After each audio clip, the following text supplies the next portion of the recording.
deal? Well, I just about got it fixed. Where did you get the parts? Well, I tell you, I found these old tubes down in the dungeon. That should do it. Now I'll turn it on. We interrupt this program to bring you a news bulletin. The city of Rome burned last night. Emperor Nero was unavailable for comment. It was rumored he was fiddling at the time. Unidentified sources close to the emperor. Boy, are those tubes old. I'll turn it on later. Find out who won the daily double in the chariot races. Hey, Mom. Has Pop come home yet? Not yet, dear. Sometimes your father has an awful time flagging down a taxi. Eddie, this is the third time you've asked. It must be very important. Eddie, is there something your dear old grandpa can do for you? No, Grandpa. I've got to talk to Pop. Hi, everyone. Hello, dear. Well, I'm glad you're home. Eddie wants to talk to you. He seems to have a problem. Problem? My son, who has inherited my personality, my good looks, and my talent, has a problem. Yes, besides the ones you just mentioned. Very unhumorous, Grandpa. Now, son, what is your little problem? Well, Come on, you can tell your old dad. Could I whisper it to you in private? Oh, whisper it to me in private? Well, I guess so.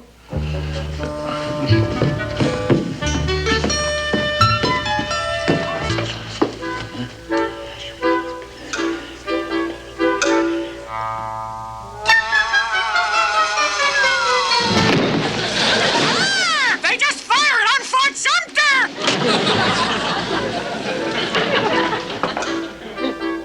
Eddie, what on earth happened? Search me. I just told Pop I wanted a baby brother.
Is he feeling any better, Lily? Shh. Grandpa, more ice. Herman, you're all tense. Tense? My nerves are so tight every time I scratch my ear, my leg goes up in the air.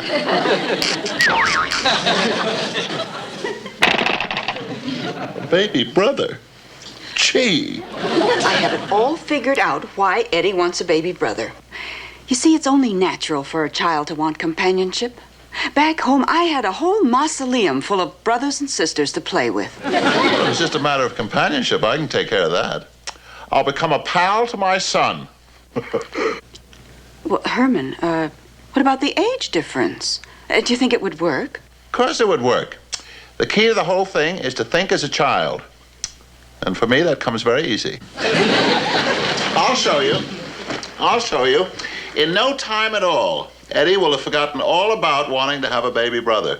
Ole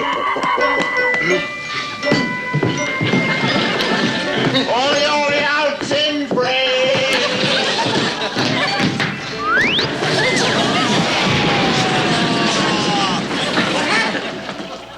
Herman is practicing to be a child. Practicing? It's like Bridget Bardot practicing to be a girl.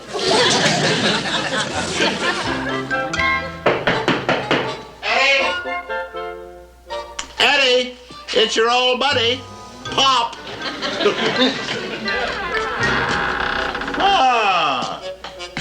hiya, pal.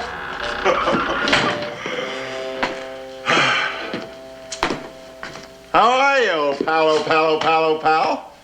Oh pal?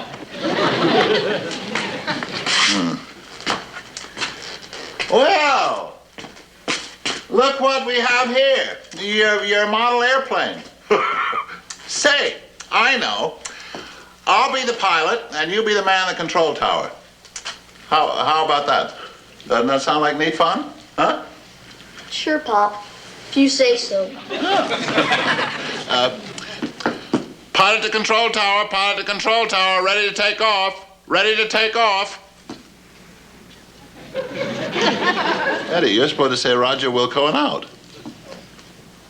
Come on, say it. Roger, Wilco, and out. Pilot to control tower, I'm taking off,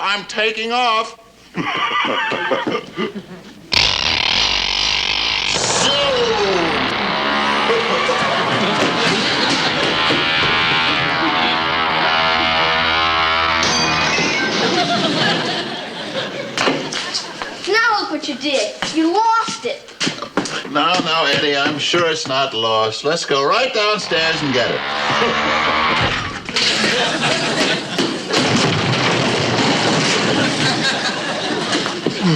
Gee, now you wrecked my airplane. But, son, don't you understand? I'm trying to be a buddy to you, a real friend. If you want to be a friend, would you do just one thing for me? Anything you say. Get me a baby brother to play with.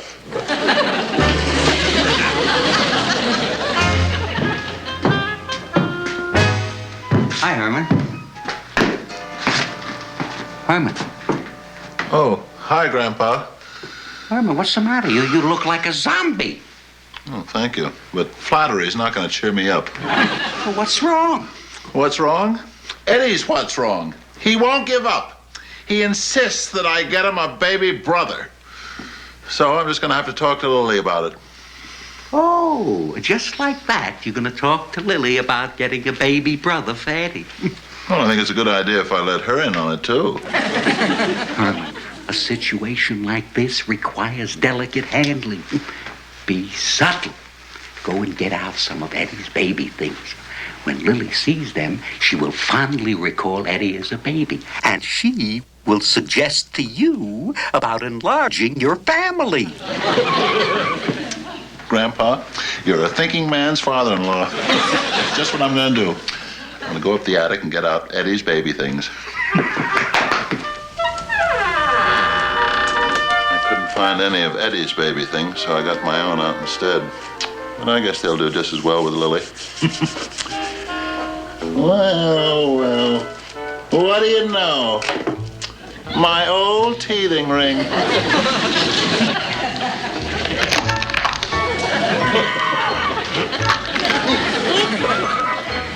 Oh. And my first pair of booties. Oh, and looky. My favorite blocks.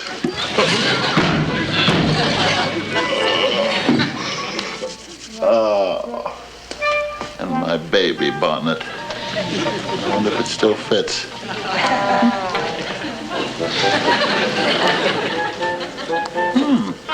Oh, and my old rattle.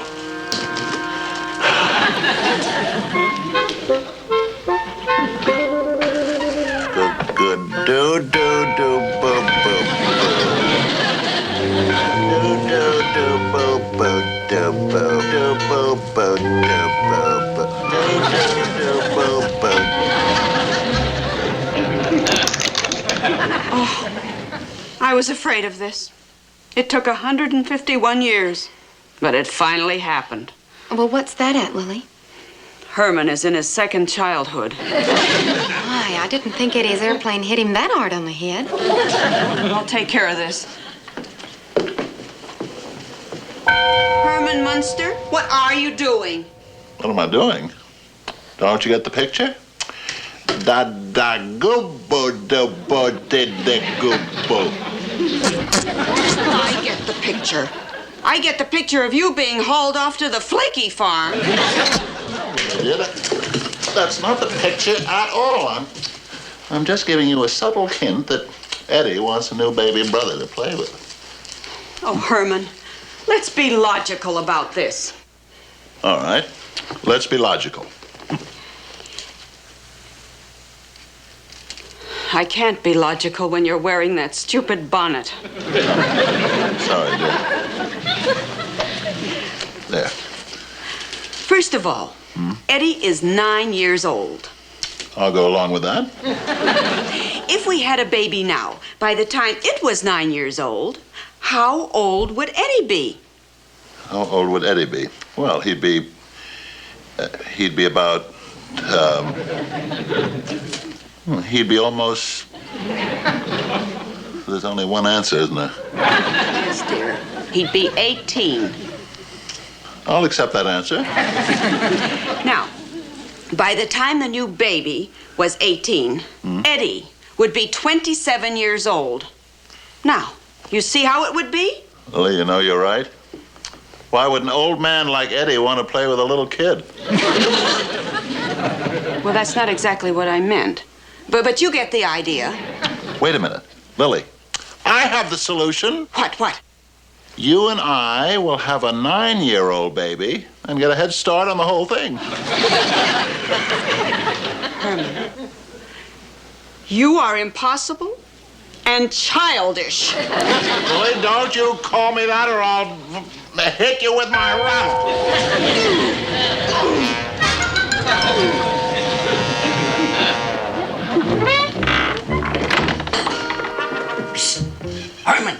Herman, come here.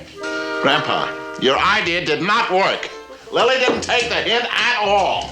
I figured you'd goof it up, so I've been working on a solution to your problem. Come on down here. Shucks, Grandpa. What solution could you have? Herman, I've solved the problem of what Eddie's going to play with. Sit down. Sit down. I've been down here in the lab all night working on it. Oh, yeah? What did you come up with? A yo-yo? A beanbag? A pogo stick? Just sit there. I'll show you. Voila!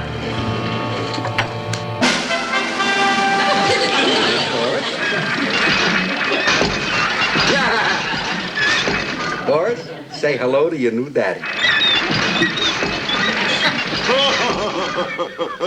Why, Grandpa, he's beautiful. Hi, little fella. Grandpa, you are the greatest. Son-in-law, that's the first thing you've said in years that I agree with.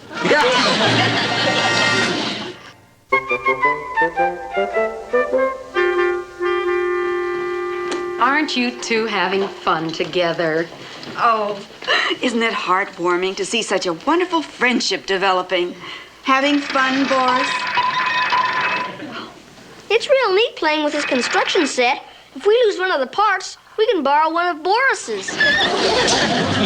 Hi, everyone. Daddy's home. Hi, Uncle Herman. How's everything down at the parlor, dear? Not bad. It was my turn to drive the go-go wagon, so I was out in the field most of the day. Certainly was good to get back to a stuffy office.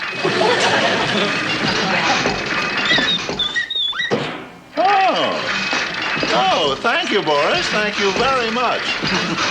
Sweet little fellow. Oh, yes. He was such a help around the house today. Huh? You know, at lunch, he opened all the tin cans with his teeth. Oh, good boy. Well, Marilyn, it's time we thought about getting dinner. What are we having, dear? Herman, I heard about a new TV dinner today. How does that sound to you? Sounds okay. TV dinner. But wouldn't the dials and the tubes be pretty lumpy?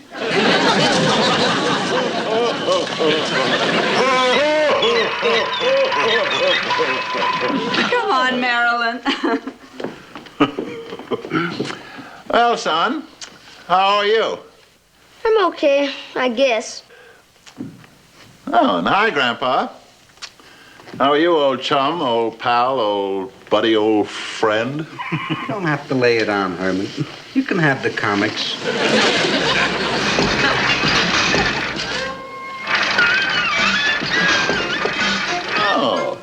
Thank you, Boris. Thank you very much. Well, son, you having fun playing with your new little baby brother? Yeah, it's real neat. Oh, that's nice.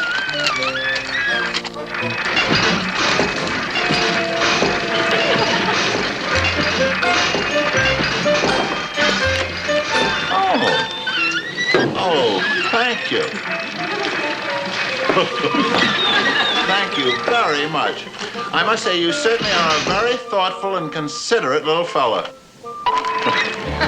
Good boy.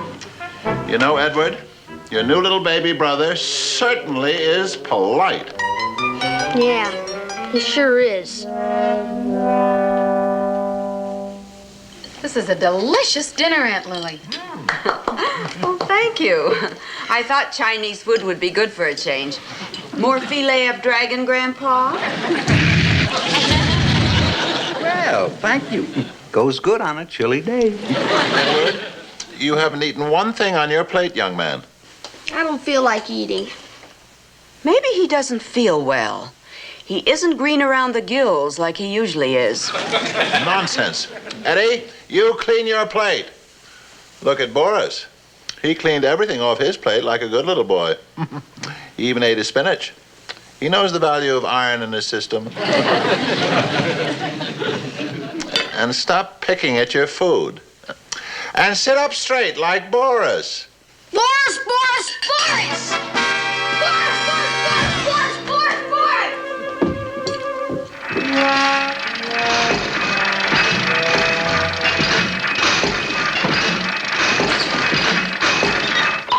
I don't want to play.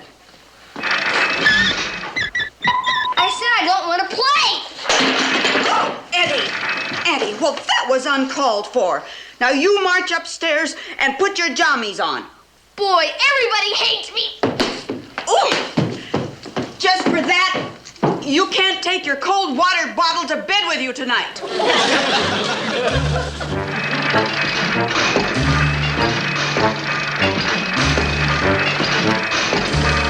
Oh, hi, Boris. What? Oh, you want me to read you a bedtime story? Amazing how we understand each other. I guess the old wheels up here are really synchronized. All right, come on. Get up in your old Uncle Hermie's lap. There we go. Now, which one do you want me to read first?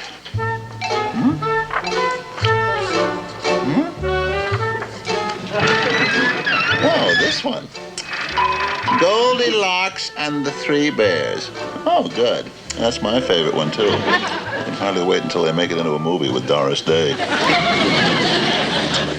Once upon a time, right in the middle of the forest, Goldilocks found this great big house and she decided to go inside. Boy, this is neat, isn't it, Boris?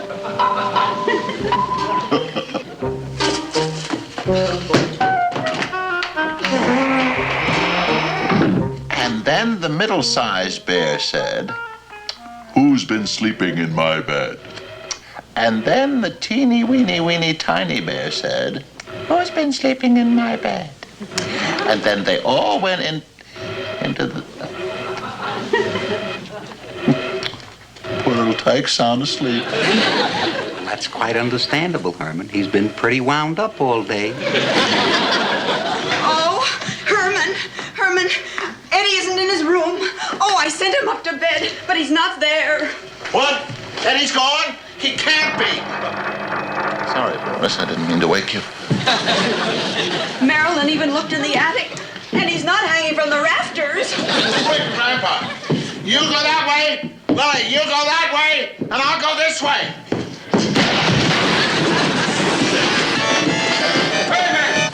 Will you relax? Come with me. We'll find him. We just have to go about it the right way. Oh, Herman, it's your fault. You hurt Eddie's feelings, and now he's run away from home. But Lily. Uncle Herman, he's not in the house. I've looked everywhere. Spot. Spot's the one who can find Eddie. Here, give me Eddie's jacket. If anyone can sniff like a bloodhound, it's Spot. Are you there, Spotty? Oh, good boy. Now, Spotty, here's what I want you to do. I want you to sniff this coat and lead us to Eddie.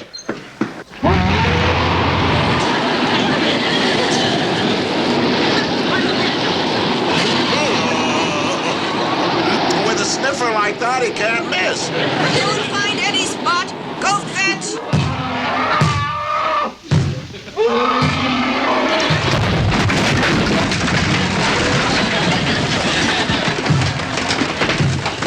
I think Spot found him. Let's go. Here he is. Oh, Eddie, my baby. Lily, I'll get him. I'll get him. Down, Spot. Down, Spot. Good boy. Good boy. Good boy. Eddie, what are you doing up in that tree? Come down here this instant. I won't. I'm gonna stay up here till I croak. Because nobody loves me. Nobody cares. Oh, Eddie, we all love you. We love you from the bottom of your little hoofs to the top of your little pointed ears. Eddie, we all love you very much. But Pop likes Boris better. I saw him reading him stories and stuff. That's right, I was, son. But I was merely trying to repay a kindness that he did to me. After all, he got my newspapers, my footstool, and I was just trying to be considerate to him in return. That's a lesson I learned years ago in an old Andy Hardy picture. Come, son. Boy, Pop, I'm sorry I misunderstood you. But you love me, don't you? Oh, of course he does, Eddie. It's just that sometimes your father is too stupid to show it. Thank you, Grandpa.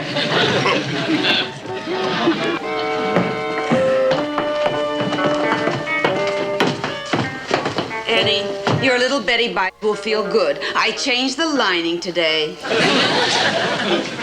Now Boris is gone. Boris! Boris!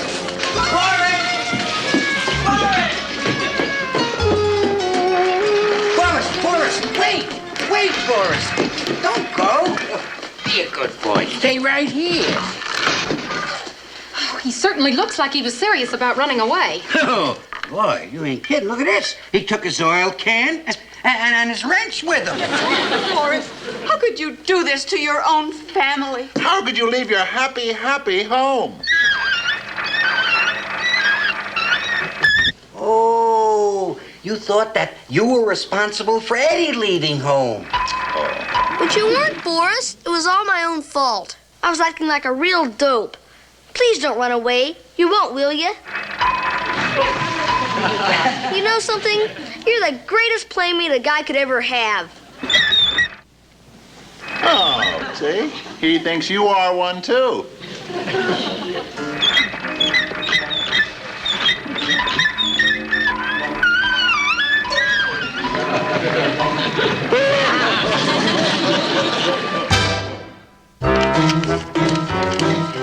Dear Mrs. Munster, I want to thank you all for sending me to live with Uncle Garrett and Aunt Mina on their lovely ranch in Death Valley. I'm looking forward to visiting Eddie and all of you on vacations. Signed, your loving robot, Boris. Isn't that a sweet letter? Yeah, you know, he writes pretty good for a kid I slapped together in a couple of hours. I guess it was for the best we sent him to our relatives. Especially since the second grade wouldn't accept him without a birth certificate. Well, someday all those petty prejudices will be gone. I only hope little Eddie will be happy without his little mechanical brother. Well, that'll probably take a little time. Boy, you're a real neat kid. Since I met you, I hardly miss Boris at all. I like you too, Eddie. Climb trees and catch bugs and look for caterpillars, everything. Yeah, the ickier the better.